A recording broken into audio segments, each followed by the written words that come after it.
Um, so my sincerest apologies to the IT people, or the audiovisual people, AV people in the sound booth. I changed the title. And to Norma. So today we're going to be talking about sin, freedom, and God's design. Fair warning, the part of this is going to go a little fast and a little up and down and left and right, okay? So we're going to have to pay attention a little bit, but hopefully by the end of this, this is the prayer of my heart when going through this, is that it will restructure all of our minds to understanding what the Ten Commandments are, what sin is. Obviously, I'm sticking with the theme, back to the basics. This is a basic concept that I think often, how can I put this? Being in a church that actually teaches that the law. So I'm going to pray, and we will get going. Dear Heavenly Father, please be with us today. Father, please take away all confusion. Help there be attentive heart. Help there be attentive hearts. Father, help this to sink deep, and as you have told us in your word, that you write your law on our hearts. That means it becomes a part of who we are naturally. And that is my prayer for today, for each and every one of us, those in the sound room, those out here, those who are online, Lord, and including myself. Lord, let this be a time of change and shifting our hearts closer to you. Pray this in Jesus' name. Amen. So, I appreciated what Jasper read. And one thing that I want to just reiterate a little bit was verse 19, Romans 6, verse 19. It says, I speak in human terms because of the weakness of your flesh. For just as you presented your members as slaves of uncleanness and of lawlessness, leading to more lawlessness, so now present your members as slaves of righteousness for holiness. In John 8:36 it says, if the Son makes you free, finish it up for me. You shall be free indeed. Some other versions out there say, indeed you shall be free. It's just wonderful. It's not just, yeah, by the way, you're going to be free. No. It's you're going to be free in a way that you have never understood freedom before. In a way that you've never had freedom before. So starting off this way, let me ask you guys a question. Everybody. What, in one word, is freedom? In your minds. Give yourselves a few seconds. Resurrection is freedom. Okay. Real life, freedom. Okay. Make our own choices. Choices. Jesus is freedom. Sacrifice is freedom. I like where we're going with some of these. Okay. Anybody else? Grace. God's grace. Okay. Anybody in the sound booth? Any of you guys got something? What is freedom? It's okay. I just wanted to give us, let's stir this up a little bit. What is freedom? Okay. Let's play with this a little bit. I'm going to show you a clip. It is not in English, so those of you who can read subtitles, I recommend you read quickly. It is a few minutes long, but this was, I want to say it was about 4 years ago, okay? It was about 4 years ago this was presented. I think it was a TV show or a documentary or something like that from National Geographic, and you'll catch on real quickly. But the question was, the host asked people around the world, what is freedom? So I'm giving you a little bit of a preamble here. You're going to have to read. You're going to have to read quick if you want to get them all. But if you can't get them all, I recommend reading as many as you can. Hopefully I have sound. Freedom is different things to different people. What do you think freedom is? So he's asking, what does freedom mean? And he went around the world. Libertà, être libre. Freedom. I don't know. Serbia. Some of these are a little explicit, so fair warning. Trassi alle aspettative degli altri. Other people's expectations.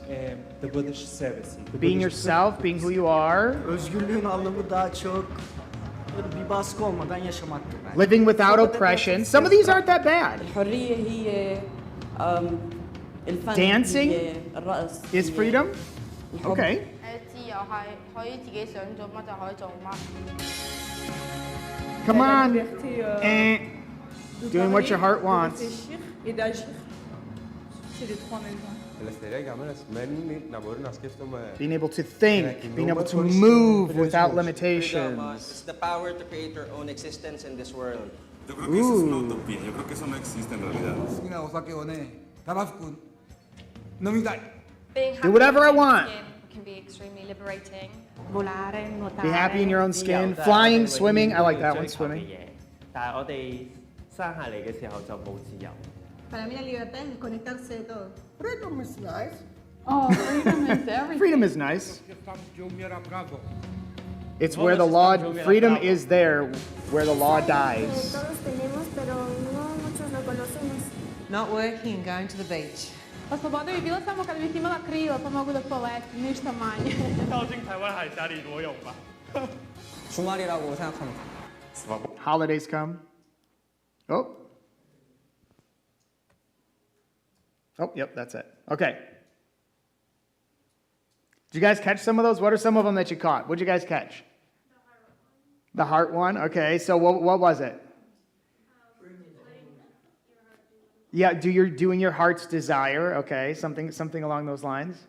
Anything else? What did you guys catch? Either funny, weird, or just interesting or good? I think it should have been having the right to do what your heart wants, even though it's right or wrong. Oh, the right.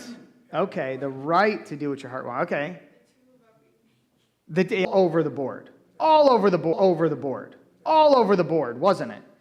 I mean, mostly it was, if we can sum up the majority of these, it's being able to do whatever I want. Majority of these, it's being able to do whatever I want.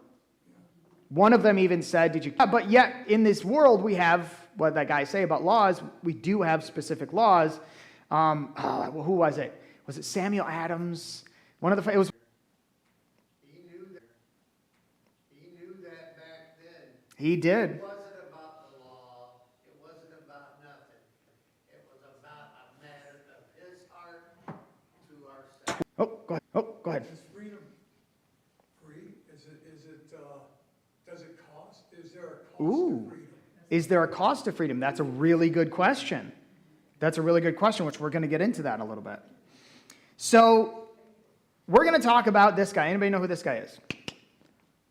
Want to take a guess? It was during the age of invention. There was actually a lot of inventions that people are attributed to. Oh, this guy invented it. No, he made it popular. Right? Right. So, but what else is this telling us about? Right. Right. So, but what else is this telling us about inventing? Keep trying. I like that. Not to quit. I like that. What I would like to propose is it's telling us something else also. It's telling us that the light bulb was, it's telling us that the light bulb was there. I would say he discovered it. Right. Because all the tech, about this guy, anybody know who this guy is? Oh, he died. No. He did die. Anybody got a name? Oh, Steve Jobs. Good job. Yeah, 2 points for you. Yeah, nice. Either. Do you want to know what Steve Jobs did? Steve Jobs, there we go. Steve Jobs, all he did was created freedom piece that has a button that can dispense it out in a specific manner. I didn't know I needed that until somebody showed it to me.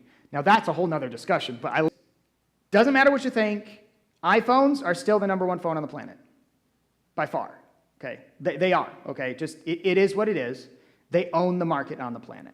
I think out of all of the phones on the planet, they have, I should have looked up this statistic, I want to say it's like 47% of all the phones on the planet. All of that tech, all of the software, all of the little nuances. Do you want to know what, here's a good one for you. Do you want to know what Macintosh invented? You know when you're texting somebody and you see those little dots going like this?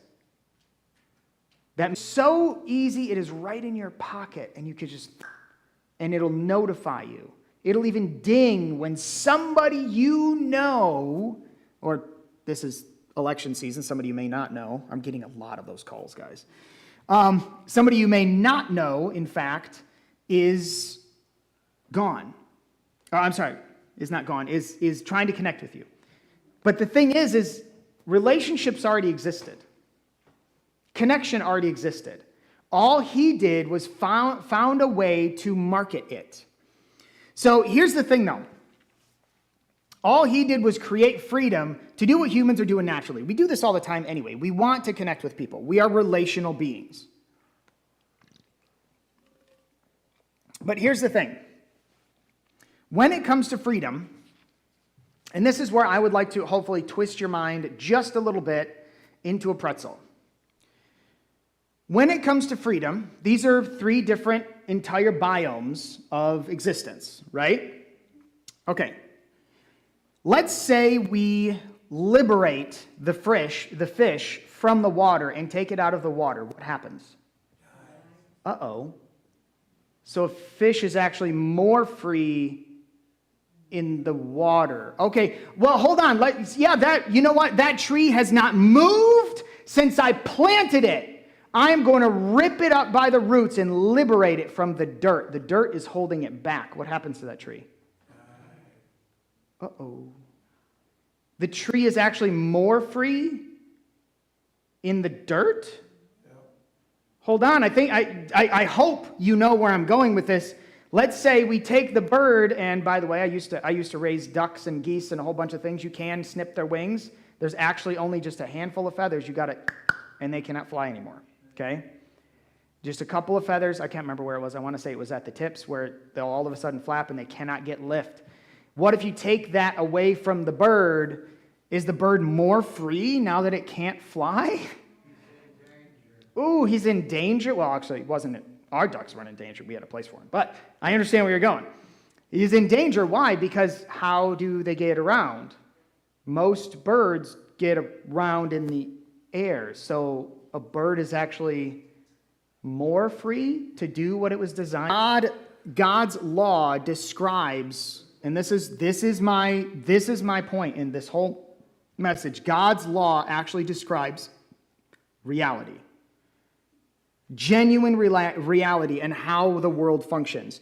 It reveals how life and love actually works. True life and love actually works.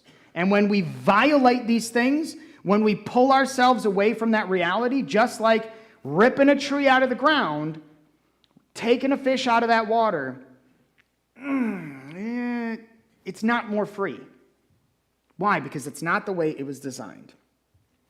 We all know this verse, 1 John 4:8. I'm gonna go there real quick and read it right out because there's a couple of things in there. Many of us know this. Many of us can quote this, which, by the way, I would highly recommend everybody to read 1 John. It is powerful.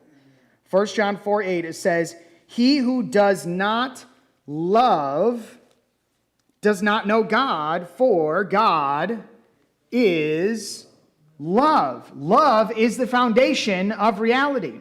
Jesus one time was pulled aside and gone, Jesus. Actually, I think it started off with, teacher. They were trying to compliment him. Teacher, please regale us. Tell us what is the greatest commandment. Anybody know what he said? What he said? Actually, rewind. That's not what he said. He gave them 2. Love God. Oh, yes, it was love. I get you.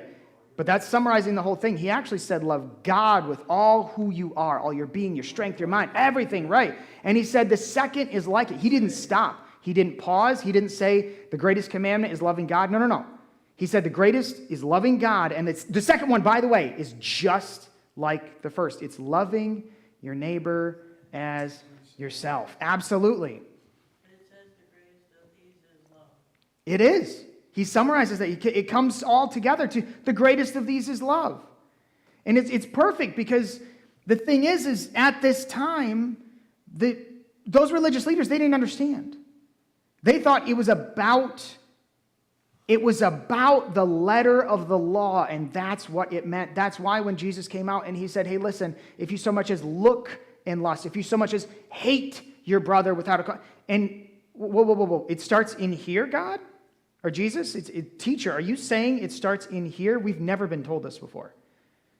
We were always told we had to actually murder them in order for murder to be counted against us. Ooh, this is a shift, right? All right, if you would, join me in Romans 3. Going back a little bit. Romans 3:23. This is part of, I know, some people may know. Anybody ever heard of the Romans Road? Oh, yeah. Yeah, it's a nice... It's really nice to know that, yeah. It's summarized, yeah. It's really good. This is actually the first part of the Romans Road. For all have sinned and fallen short of the glory of God.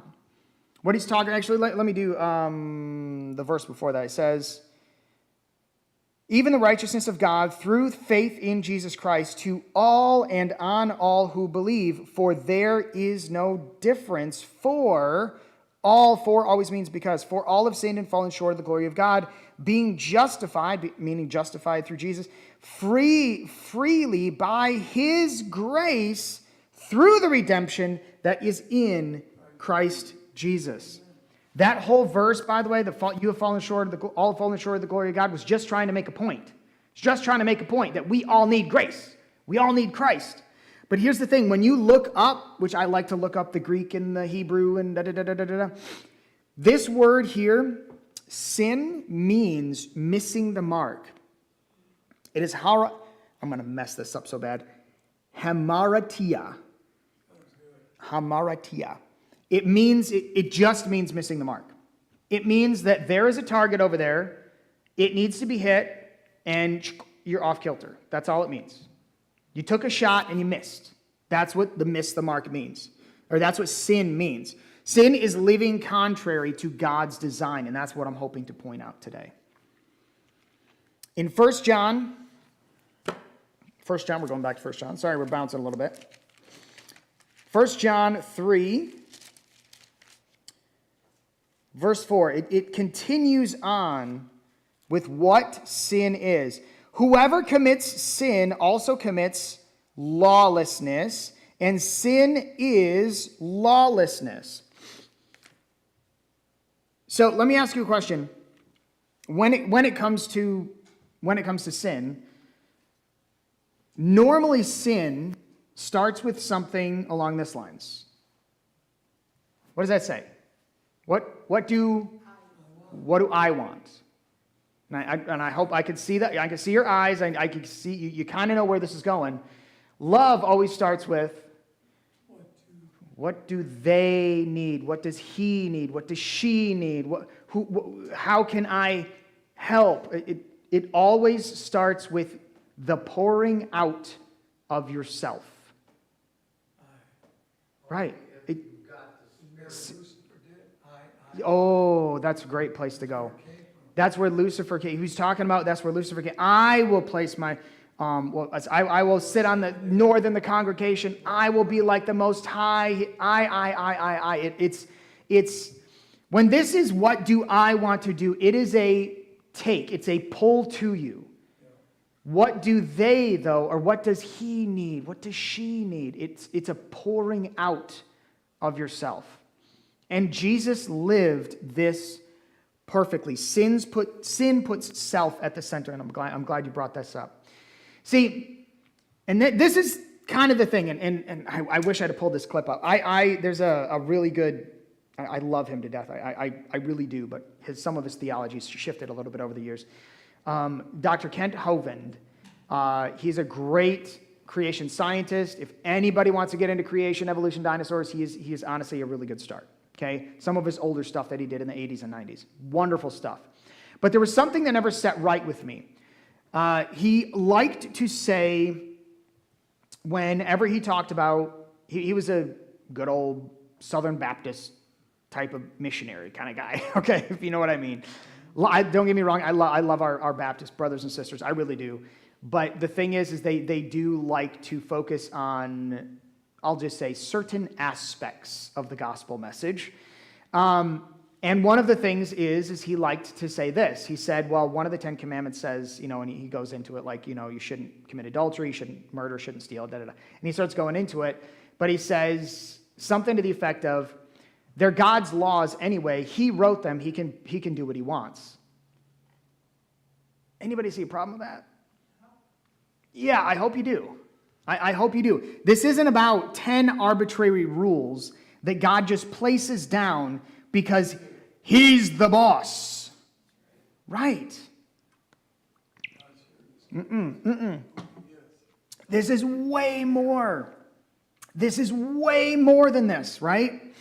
So these are 10 freedoms, and this is what we're going to talk about here. So let's all go to Exodus 20. We're going to run through this a little bit. And, well, not a little bit, a lot of it. And I hope, this is my prayer, Exodus 20. What's Exodus 20? Anybody know? 10 Commandments. Ooh, we got some scholars in the room. All these words saying, I am the Lord your God who brought you out of the land of Egypt, out of the house of bondage. You shall have no other gods before me. You shall not make, but showing mercy to thousands, to those who love me and keep my commandments. You shall not take the name of the Lord your God in vain. For the Lord will not hold him guilty, lest who takes his name in vain. Number 4, remember the Sabbath day to keep it holy. 6 days you shall labor and do all your work. But the 7th day is the Sabbath of the Lord your God. In it you shall do no work, you, nor your son, nor your daughter, nor your maidservant, nor male servant, nor your female servant, nor your cattle, nor your stranger who is within your gates. For in 6 days the Lord made the heavens, the sea, and the earth, and all that in them is, and rested on the 7th day. Therefore the Lord blessed the Sabbath day and hallowed it. Honor your father and your mother, that your days may be long upon the land which the Lord your God is giving you. You shall not murder, you shall not commit adultery, you shall not steal, you shall not bear false witness against your neighbor. You shall not covet your neighbor's house, nor covet your neighbor's wife, nor his male servant, nor his female servant, nor his ox, nor his donkey, nor anything that is your neighbor's. Okay, the next one. Who?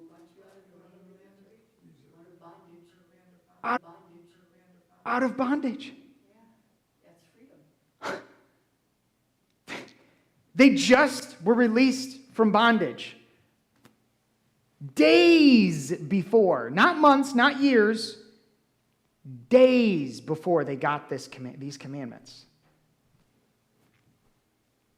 You're free from those other gods. You do not have to worship them. I will be your one God that you can go to. Let's go to the next one. You're free from worshiping all those idols. They're not needed. Period. Did you notice that God did not replace the idols with his idol? Think about that for a second. Israel had been worshiping idols for hundreds of years and been around it for hundreds of years. And now God says you don't have to carve that wood and cover it in gold.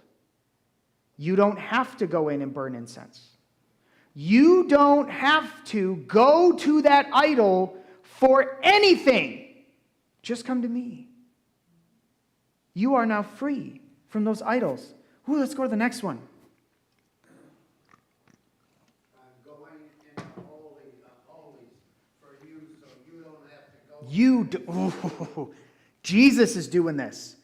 You are free. Now, those of you who are in the youth group, Wyatt, Jasper, Story, what is that? Do you remember that? Name, that's his character. Okay. In the Greek, do you guys remember how it's pronounced? No. Close. Shem. I'm sorry, not in the Greek, in the Hebrew. In the Hebrew, the word name is Shem. I know it's pronounced S-H-A-M-E. I don't know why it is, but that's how it's spelled in the English, but it's actually pronounced Shem. That word name means character, infamy, or what you're famous for, what you're like, personality traits. It doesn't mean label.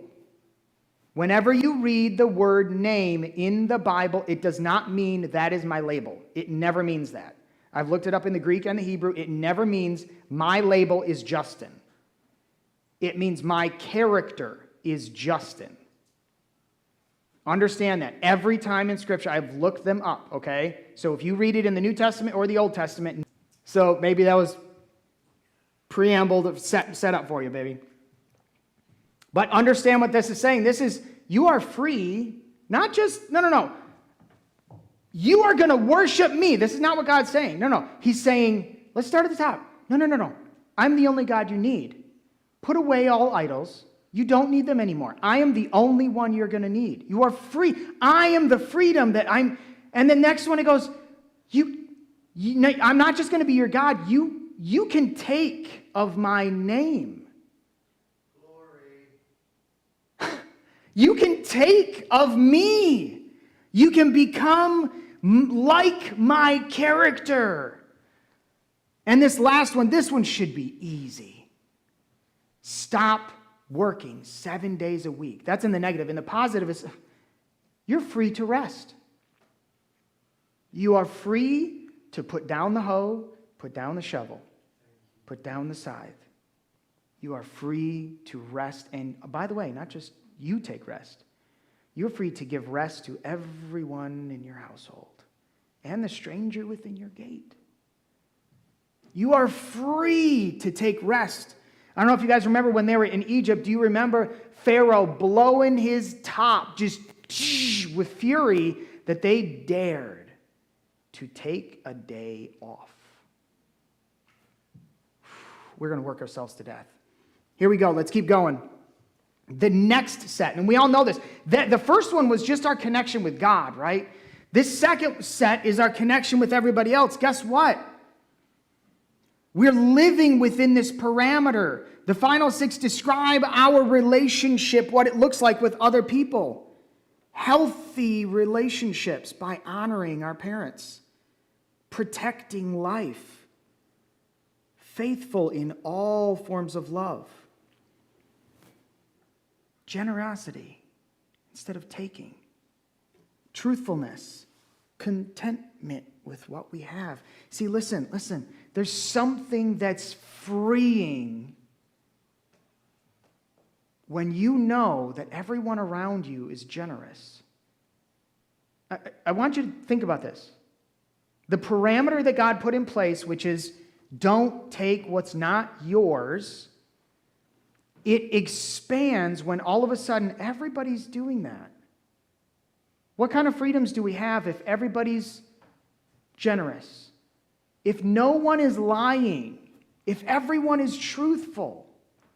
Do you see this? All of a sudden it starts. Now let's go to the other side. Let's go to the other side of the fence here. What if no one's telling you the truth ever?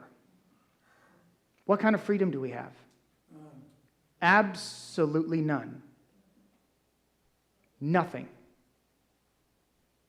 What if somebody's, I don't know, what if every other person is stealing something from you unknowingly? What kind of freedom is that? The complete opposite. Now I have to work twice as hard to get back, but suddenly, if the world is content with what they have and we're not jealous toward each other, do you see how freedom just slowly starts expanding when this becomes the norm? Guys, this is no revelation. This is the fabric of reality. This is the fabric of reality. These are not arbitrary, just stop doing bad things. No. Those who do not love do not know God. Ooh. But those, but those who do love, that means that those who do love, they know God. Why? Because it's open. It's that freedom. You see, God's law is love. E.G. White says this. She says, the law of God is as sacred as God himself. It is a revelation of his will, a transcript of his character, the expression of divine love and wisdom. Interesting thing is you can move against design. You can. You have the capacity to do so. Right, like just like if somebody's driving a car, you have the right to take the brakes off your car.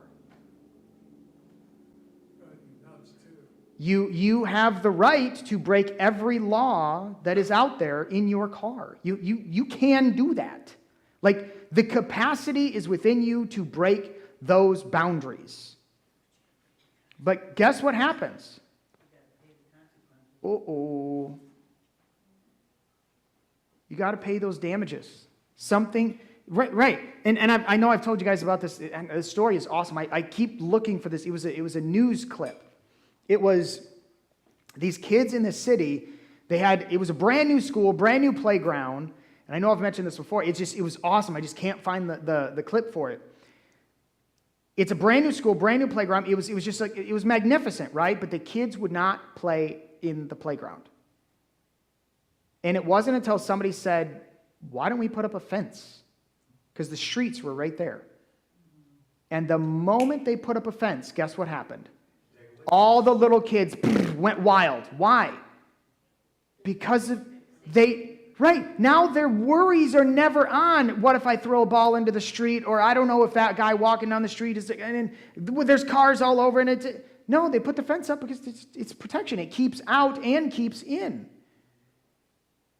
And the children, the freedom that was there for them, it just went amazing. Sin does not work because hatred destroys relationships, greed destroys contentment, lies destroys trust, pride destroys connection. Sin promises freedom but always produces bondage. C.S. Lewis, I wish I would have gotten this quote prepared. C.S. Lewis was quoted in saying one time, and I'm gonna mess this up a little bit, but he was quoted in saying, the devil's biggest practice is getting you convinced that you need to pour yourself into X sin, right? And then giving you nothing in return.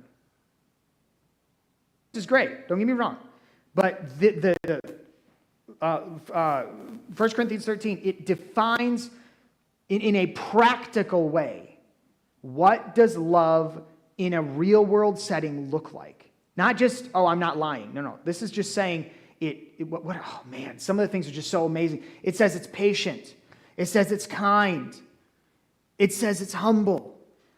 Love is selfless. Love is always truthful. Love never, I love the last line, love never fails. Phil. Love creates boundaries, which creates defense, which creates safety.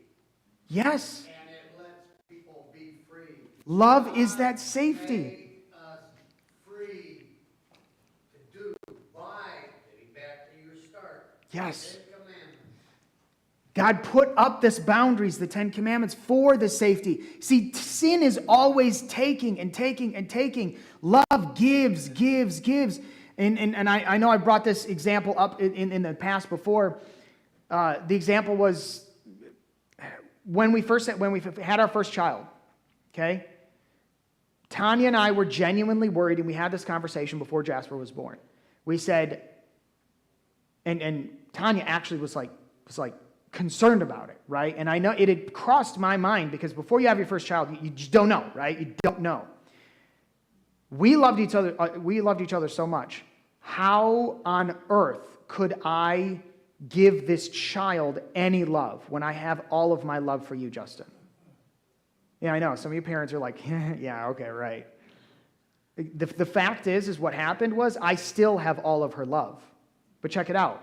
Another branch came off of us, and a different kind of love grew. How can we give love to one, and then we also have another one? Another branch grew. Love just keeps it. You love the church like you love your partner. If you can't Yep. love the partner, you can't love the church. Here's the thing. Freedom is in God's design. James 1:22 through 25, it talks about this.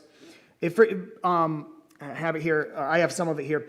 Hearing without doing is like glancing at yourself in a mirror and forgetting what your own face looks like, right? And this is, I'm super summarizing it here. Nothing changes. You are still the same person, but you forgot what you look like. Here's the thing. Let's go to a practical world example. Love in practice. This is the 10 Commandments in practice. Asking yourself, how can I help? Asking God, where can you use me today?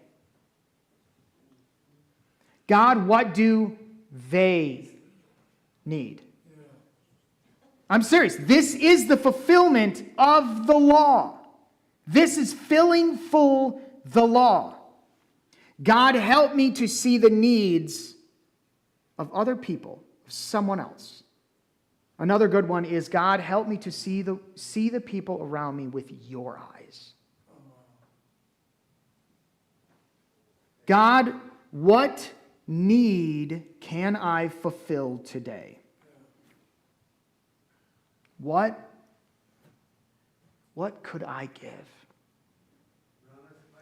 I don't know how this looks practical for you. I don't know, okay? I don't know what your life is. Some of us are way more generous than other people, so giving is not something that would ever hinder us relationally, ever, right? We just give, right? Some people, they can't give because they feel like they have absolutely nothing to give. So they kind of, hoard and just, it's all mine. But I will, talk to you and counsel with you. Okay, that's fine. So the whole talking relational side, okay, that's fine. But what about the give? Let it go just a little bit. I don't know what it looks like for you. I don't. But the fulfillment of the 10 Commandments looks like this. When was the last time we asked God for this? And I mean that. Let's run this plane home here. Sin is slavery to self. Freedom is living the way we were created. Let's stop there for just a second. Did you notice something very interesting? When God made the dirt, he spoke and trees popped up. Interesting. When he started separating the waters, he spoke and fish and birds popped up. Who did he need to talk to before we were made? Oh. See, he couldn't just speak forward. He had to turn to the Spirit and say, let us. He had to turn to the Son and say, let us make man in our image. If fish belong in the water, birds belong in the air, that tree belongs in the dirt, and the voice of what we were created through was God talking to himself, talking to the other, talking to the Godhead, and said, let us make man. I hope that hits home. God couldn't talk to the dirt and make man, the water, the air, the fire, whatever other spiritualistic thing out there of what man was made out of. No. God had to go to himself, which is perfect union and harmony in love. He had to talk to love and say, let us make another love over there. Jesus had already opened that door, and I'm so glad Phil did this, because what Jesus did, and Jasper and I were talking about this the other day. I don't know if you guys know, Ellen White actually mentioned something very interesting, couple of things. I'm just going to bring this up. She mentioned that do you remember when Jesus was, I say lost, he wasn't lost, his parents left him behind, but we'll just say lost. Yeah. When he was left behind for a few days, right? 12 years old. Yep, 12 years old, thank you. He's 12 years old. When he was in the temple, he saw the sacrifices happening. Guess what realization hit him? I'm that lamb. I'm that lamb. And then I was talking to Jasper. We were doing some moving yesterday. When he got older, a bigger realization came up. And Ellen White writes about this. It's so powerful. She said, even if the religious leaders and all the people of that day accepted him, the sacrifice would have still been made. From 12 years old, who's my 12-year-old here? From 12 years old, he realized his life would have to be given. From 12 years old. And he still, it's not that weight was placed upon him, it's that he willingly carried it for all those years, for 30 years, and said, he got to that 33 year, and I don't mean to the church necessarily. Yes, tithe, offering, that's all wonderful. If God's asking you to direct it, to do it. But it's more important for us to give of ourselves in this area. I don't know what it is. I'm just trying to give you a practical question to ask yourself. What is that one area of your life that Christ is inviting you back to his design of freedom? Many of us are struggling on things that just over and over and over and over again, whether it's a sin that it never leaves me. All this temptation, it just leaves me. All this temptation, it's just there. It's always this thorn, just not letting me go. I just go away. No. For some people, don't misunderstand me. Some people it is. But I'm telling you, that addiction, that thing that can easily get you every time, that's usually never the problem. There is something else that I am unwilling to give up. I was just going to talk about sin when I went up here and did all this and put all this together, and I'm like, I don't just want to sit here and talk about sin and what sin is. Let's talk about what the design that God put in place. Yes, obviously the opposite of sin. It tears you apart. But God has given us this freedom. Let's take it.